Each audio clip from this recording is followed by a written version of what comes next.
Assalamualaikum warahmatullahi wabarakatuh. Apa kabar semuanya? Selamat datang pada perjumpaan atau tutorial yang ke-6. Kali ini kita mengambil tema atau judul The Part of Speech, tapi yang dibahas tentunya hanya pronoun saja. Materi sebelumnya kita telah belajar bersama tentang noun. Sekarang kita akan belajar mengenai pronoun. Tentunya masih bersama Coklat 82 hamba Allah ya.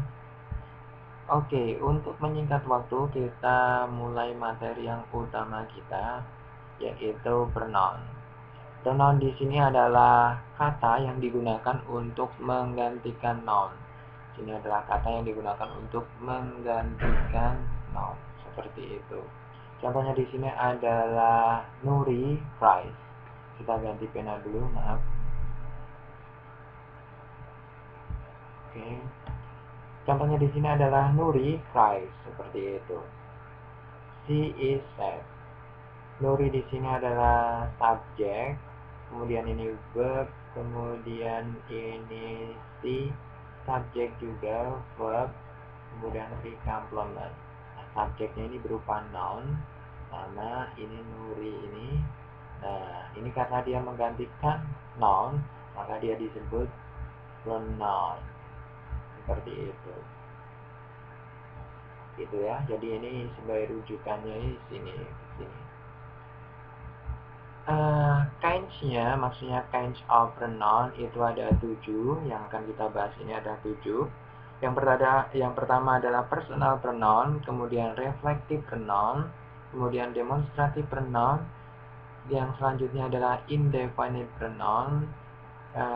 Kelima adalah reciprocal pronoun. Selanjutnya adalah interrogative pronoun, dan terakhir adalah relative pronoun, seperti itu. Oke. Yang selanjutnya, yang pertama kita akan bahas personal pronoun, seperti itu. Jadi personal pronoun ini, nama diri ini, nanti kinds of personal pronoun itu ada first person, kemudian second person, third person, seperti itu.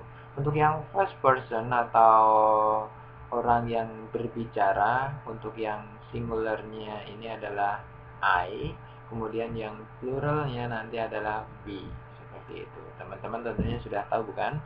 Kemudian yang second person ini adalah orang yang diajak bicara. Yang singular adalah you, yang berarti kamu. Kemudian yang pluralnya nanti juga you, yang berarti atau bermakna kalian. Seperti itu ya. Kamu dan kalian. Sedangkan untuk yang third personnya nanti adalah orang yang dibicarakan. Kalau orang Jawa, orang yang dirasani, seperti itu. Yang singular nanti she, he, it, kemudian yang pluralnya adalah they. Seperti itu. Nah, kita masuki pembahasan yang kedua, sub yang kedua, yaitu reflective pronoun. Reflective pronoun ini adalah kata ganti yang merujuk pada diri sendiri. Gitu, jadi mantul pada dirinya sendiri, seperti itu ya.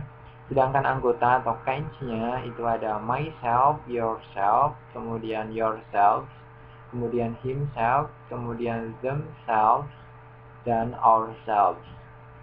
Adapun fungsi dari reflective pronoun ini adalah satu, memberi penekanan pada subjek.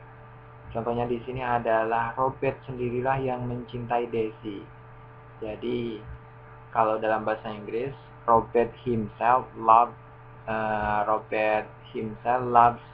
Daisy, seperti itu. Yang mencintai Daisy itu siapa? Robert ini. Jadi himself ini memberi penekanan pada Robert yang di sini, seperti itu. Kemudian yang kedua adalah menggantikan makna alone atau yang bermakna sendiri. Contohnya di sini adalah Dayat tidur di kuburan sendirian. Sehingga dalam bahasa Inggrisnya Dayat sleeps in the graveyard atau grave alone. Alone di sini bisa digantikan dengan by himself. Maksudnya himself di sini adalah Dayatnya. Oke. Seperti itu. Yang ketiga adalah menjadi subjek jika subjek dan objeknya nanti sama. Contohnya di sini adalah Makmur mencintai dirinya sendiri. Jadi Makmur loves himself. Yang dicintai Makmur adalah dirinya sendiri. Ini sama seperti itu ya. Himself di sini kembali ke Makmur lagi gitu. Dan untuk selanjutnya kita punya tabel seperti ini yang pronoun. Jadi pronoun nanti dapat berubah sesuai dengan posisinya seperti itu. Misalkan subjeknya di sini I, untuk di objeknya nanti berubah menjadi me, kemudian possessive adjektifnya itu nanti wajib diikuti dengan noun. Contohnya nanti adalah misalkan my book seperti itu. Jadi my di sini possessive adjective harus diikuti dengan noun seperti itu. My book, my pen, atau my boyfriend dan selanjutnya seperti itu ya. Kemudian untuk yang possessive pronoun, untuk yang subjeknya I tadi berubah menjadi my di sini. Nah, catatan di sini kalau yang possessive adjective diikuti noun, di sini nggak boleh diikuti dengan noun seperti itu. Nah, untuk reflektifnya seperti yang barusan dibahas tadi, yang I menjadi myself. Oke, dari tabel ini teman-teman bisa baca sendiri sambil komputernya di pause seperti itu ya. Oke, untuk yang selanjutnya kita punya reciprocal pronoun seperti itu. Reciprocal pronoun ini adalah kata ganti yang menunjukkan adanya suatu, di sini garis bawahnya adalah interaksi seperti itu. Adapun anggotanya atau kinds-nya nanti ada each other ya, digunakan untuk dua pihak saja. Kemudian one another ini lebih dari dua pihak. Oke, baik each other ataupun one another bermakna saling seperti itu. Contohnya di sini, Robert dan Daisy saling mencintai. Jadi di sini adalah Robert dan Daisy saling mencintai. Tinggal kita tulis Robert and Daisy love each other seperti itu. Jadi Robert and Daisy love each other. Mengapa each other? Karena ini adalah dua pihak saja, yaitu pihak Daisy dan pihak Robert, sehingga nanti each other. Sedangkan di sini contoh yang one another, siswa-siswa planet saling membantu. Contohnya adalah the planet student help one another. Seperti itu. Karena siswa-siswa planet ini banyak,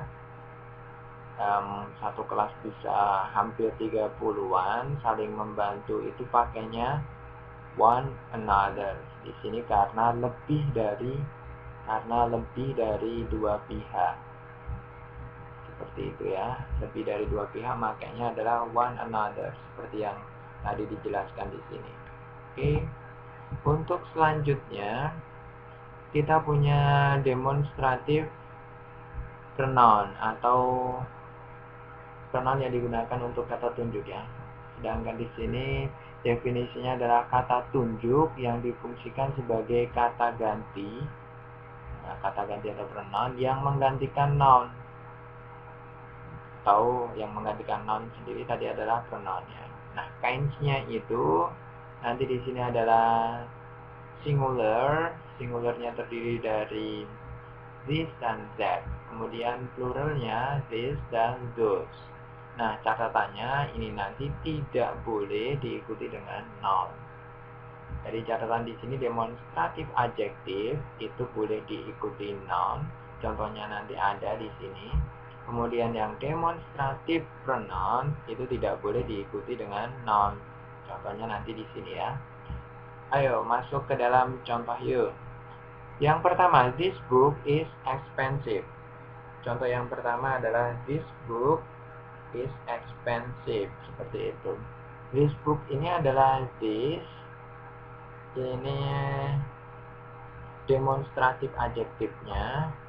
Demonstratif adjektif.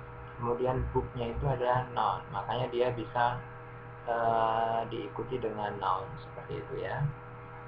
Kemudian yang this di sini adalah demonstratif pronounnya. Jadi dia tidak ada nounnya. Seperti itu. Karena langsung digantikan oleh demonstratif pronoun. Contoh lagi adalah this car.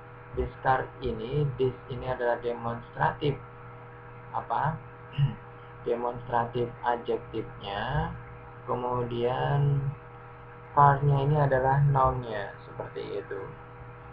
Is from China. This ini adalah demonstratif pronoun-nya karena tidak diikuti dengan noun. Dia langsung menggantikan this yang di sini. Oke. It's expensive seperti itu ya. Jadi kesimpulannya jika this, that, those, dan this ini diikuti dengan noun, maka dia adalah demonstratif adjektif. Dan jika this, that, those, dan this di sini tidak diikuti noun, maka dia adalah demonstratif pronoun. Seperti itu. Yang kelima, kita mempunyai atau kita akan membahas indefinite pronoun. Indefinite pronoun ini adalah kata yang digunakan atau yang menggantikan noun-nya yang tidak jelas. Kinds-nya macamnya bisa person dan thing di sini. Teman-teman bisa lihat di tabel atau di kotak ini. Oke. Seperti ini ya. Oke. Nah, seperti ini. Jadi every kalau misalkan ditambahkan dengan one menjadi everyone, kemudian ditambahkan body menjadi everybody, kemudian tambahkan thing menjadi everything. Seperti itu ya. Teman-teman bisa baca sendiri di sini sambil di pause mungkin. Nah, untuk catatannya di sini semua penulisan indefinite pronoun baik yang person maupun thing di sini harus digandeng dengan harus digandeng. Jadi misalkan everyone harus digandeng tanpa spasi. Yang kecuali adalah no one. No one di sini no dan one-nya ada spasinya. Seperti itu. Kelompok ini adalah yang person dan yang di sini adalah thing-nya. Contohnya di sini adalah everybody is atau are kind. Tentunya karena setiap orang itu adalah masing-masing, maka jawabannya adalah is. Seperti itu. Kemudian anybody juga sama saja. Seperti itu karena somebody itu karena seseorang juga dia sendirian, maka jawabannya no, you. Seperti itu. Nah, dan selanjutnya nothing, tidak ada yang tidak mungkin, di sini adalah is juga, seperti itu ya. Oke. Yang keenam, kita mempunyai interrogative pronoun. Interrogative pronoun ini adalah definisinya kata ganti yang difungsikan sebagai kata tanya, dalam kalimat pertanyaan. Anggotanya di sini adalah who, whom, dan what. Seperti itu. Ini ya. Contohnya di sini adalah Fahmi picks Cornell up. Seperti itu. Kalau misalkan menanyakan Fahmi, maka di sini interrogatif pronounnya apa? Seperti itu. Tentunya diganti dengan who. Jadi who di sini adalah person yang subjek ya. Kemudian untuk yang kedua adalah Donny helps Ria. Donny who helps Ria, seperti itu. Jadi untuk apa? Interrogative pronounnya dia adalah who. Kemudian yang selanjutnya, misalkan kita menanyakan objeknya, kita menggunakan interrogative pronoun whom. Seperti itu. Siapa yang ditolong oleh Donny? Seperti itu. Jadi di sini adalah juga person, tapi letaknya di objek. Seperti itu. Yang di sini adalah kasus di sini adalah Ria. Seperti itu. Jadi whom ini untuk person letaknya di objek, menanyakan di objek gitu ya. Kemudian yang selanjutnya adalah cat. Di sini a cat is looking for a frog. Jadi di sini adalah kucing ini sedang mencari seekor katak juga. Nah, untuk menanyakan, baik menanyakan a cat ataupun frog di sini, nanti kita gunakan what. Jadi what di sini nanti menggunakan non-person yang di subjek ataupun objek, seperti itu. Sudah mengerti bukan? Oke, untuk yang selanjutnya kita mempunyai relative pronoun, seperti itu. Relative pronoun, adapun definisinya adalah kata ganti yang sekaligus menjadi conjunction dalam rangkaian adjective clause, seperti itu. Adjective clause akan kita bahas nantinya.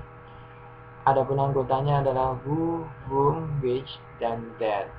Who di sini adalah untuk person yang letaknya di subjek, kemudian whom sendiri adalah person yang letaknya di objek, which adalah non-person, bisa di subjek ataupun objek, kemudian that bisa person dan bisa non-person yang letaknya di subjek ataupun objek. Nah, makna semuanya tadi, baik whom, which, kemudian that, maknanya semua adalah yang, seperti itu. Contoh di sini, the boy is an actor. Di sini adalah di mana Kotim hates him. Him di sini adalah the boy-nya sini. Kemudian untuk yang adjective clause akan dibahas nantinya. Ini cuma pemanasan saja begitu ya. Di sini adalah himna nanti masuk ke dalam di sini berarti relative pronounnya adalah whom, karena yang dibenci Kotim gitu ya. Kotim hates him, kalau diubah menjadi adjective clause-nya nanti whom Kotim hates, seperti itu. Jadi kalau dalam kalimat nanti the boy whom, seperti ini, Kotim hates is an actor, seperti itu. Jadi the boy-nya adalah nanti subjeknya ya. Ini apa? Ini noun, kemudian tentunya ini adalah adjektifnya. Jadi rangkaian ini adalah noun phrase, dia sebagai subjek. Kemudian whom-nya ini adalah objeknya, sekaligus menjadi apa? Menjadi conjunction-nya tadi, disebutkan tadi menjadi conjunction-nya tadi. Oke ya, seperti itu. Kotim di sini ada subjek, kemudian head di sini adalah verb-nya, seperti itu. Dan rangkaian ini conjunction, subject, kemudian head, seperti itu ya. Ini adalah subclause-nya. Jadi di sini tadi kembali lagi di sini conjunction ini, karena conjunctionnya dalam rangkaian adjective clause maka disebut relative pronoun, seperti dengan bahasanya. Oke, rangkaian yang di sini, rangkaian di sini sampai sini adalah noun phrase, seperti itu. Noun phrase karena head-nya di sini adalah boy-nya tadi. Jadi boy yang di sini yang dibenci Kotim tadi. Nah, noun phrase ini kedudukannya as atau sebagai subjek. kemudian diikuti dengan linking verb. Linking verb nanti akan dibahas adalah kata yang digunakan untuk menghubungkan antara subjek dan nanti menghubungkan trikomplement. Trikomplement itu apa saja nanti akan dibahas selanjutnya, oke? Jadi maknanya adalah laki-laki yang Fatim benci adalah seorang aktor, seperti itu. Oke, sampai di sini materi kita pada pertemuan kali ini. Semoga bermanfaat untuk kita semuanya. Banyak tutur kata yang kurang berkenan, saya mohon maaf yang sebesar-besarnya. Semoga kita bisa ketemu di lain kesempatan dan di lain materi. Assalamualaikum warahmatullahi wabarakatuh.